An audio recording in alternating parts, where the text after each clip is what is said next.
இது வரைக்கும் gate kids சேனலை சப்ஸ்கிரைப் பண்ணாதீங்க, உடனே சப்ஸ்கிரைப் பண்ணுங்க. அப்படியே அந்த பெல் சிம்பளையும் பிரஸ் பண்ணுங்க. எங்களுக்கான சப்ஸ்கிரைபரை இன்க்ரீஸ் பண்ணி.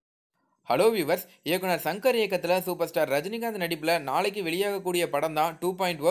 இந்த படத்துக்கு பார்த்தீங்கன்னா மக்கள் மத்தியில் நல்ல எதிர்பார்ப்பு இருக்குது அப்படின்னே சொல்லலாம். அது மட்டும் இல்லாமல் தமிழ் சினிமாவை அடுத்த ரேஞ்சுக்கு கொண்டு போகிற படம் அப்படின்னும் சொல்லலாம். ஏன்னா இந்த படத்தை முதல் முறையாக 3D தொழில்நுட்பத்தில் எடுத்திருக்காங்க.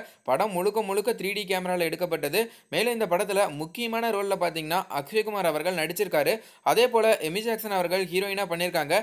இந்த படத்தோட ட்ரெய்லரை நம்ம பார்க்கும்போதே தெரிஞ்சிருக்கோம், அக்ஷய்குமாருக்கு கிட்டத்தட்ட 11 கேரக்டர் அப்படிங்கிற மாதிரி அவங்க வந்து ஒரு தகவலை சொல்லியிருக்காங்க. அதே போல் சூப்பர் ஸ்டார் ரஜினிகாந்த் அவர்கள் ஆல்ரெடி அந்த ரோபோவில் வந்த சிட்டி பார்ட்டாக தான் வரப்போறாரு அப்படிங்கிற மாதிரியும் தகவல் வெளியே இருக்கு. அது மட்டும் இல்லாமல் எமி ஜாக்சன் பார்த்தீங்கன்னா இந்த படத்தில் வந்து கிட்டத்தட்ட அவங்களும் ஒரு ரோபோட் தான் அப்படிங்கிற மாதிரியும் சொல்கிறாங்க. அதுக்கெல்லாம் என்ன மாதிரி கதை அமைச்சிருப்பாரு அப்படிங்கிற பார்க்கறதுக்காக நிறைய மக்கள் இன்னையிலேருந்தே ரொம்ப ஆவலாக இருக்காங்கன்னே சொல்லலாம். மேலும் இந்த படம் பார்த்தீங்கன்னா இன்றைக்கே கிட்டத்தட்ட ஃபாரினில் ரிலீஸ் ஆக அதிக வாய்ப்பு இருக்குது. ஏன்னா இன்றைக்கி டைம் ஜோன் படி ஒரு நாள் முன்னாடியே ரிலீஸ் ஆகிடும் ஃபாரின்லலாம்.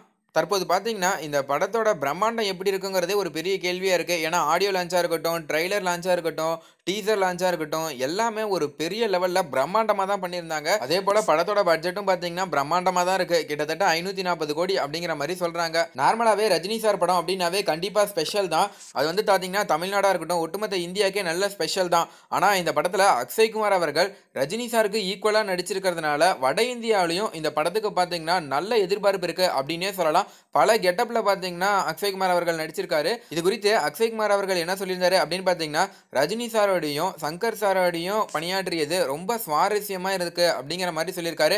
மேலும் அது மட்டும் இல்லாமல் நான் திரும்பவும் பள்ளிக்கு போனது போல உணர்ந்தேன் அப்படிங்கிற மாதிரியும் சொல்லியிருக்காரு. மேலும் அதே போல் ஒவ்வொரு நாளும் நான் மேக்கப் போட்டு வர கிட்டத்தட்ட 3 மணி நேரம் எடுத்துக்கொள்ளப்படும். நான் இந்த படத்தில் என்னதான் வில்லனா நடித்திருந்தாலும் எனக்கு வில்லன் கேரக்டரோட ரஜினி சாரோட அந்த ரொமான்ஸ் படம் ரொம்பவே நான் அதிகமாக கவர்ந்தது அப்படின்னே சொல்லலாம். நான் அந்த வேஷத்தில் நடிக்க ரொம்பவே ஆசைப்பட்டேன் அப்படிங்கிற மாதிரியும் அவர் சொல்லியிருக்காரு.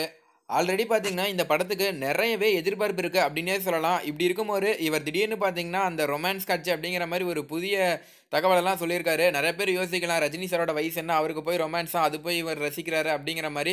அப்படி அவர் என்ன அதில் சுவாரஸ்யமாக இருக்குன்னு பார்க்கறதுக்காகவே நிறைய பேர் பார்த்தீங்கன்னா படத்தை பார்க்கறதுக்கு ஆவலாக இருக்காங்கன்னு சொல்லலாம். மேலும் இந்த படத்தோட எதிர்பார்ப்பு எப்படி இருக்குது, இந்த படம் எப்படி இருக்குன்னு நீங்கள் நினைக்கிறீங்க அப்படிங்கிறத கீழே கமெண்ட் பண்ணுங்கள். மேலும் இந்த தகவல் உங்களுக்கு பிடிச்சிருந்துச்சுன்னா மறக்காமல் லைக் பண்ணி ஷேர் பண்ணுங்கள். இதே போல் பல தகவலை தெரிஞ்சுக்கொள்ள நம்ம சேனலை உடனடியாக சப்ஸ்கிரைப் பண்ணுங்கள். தேங்க்யூ.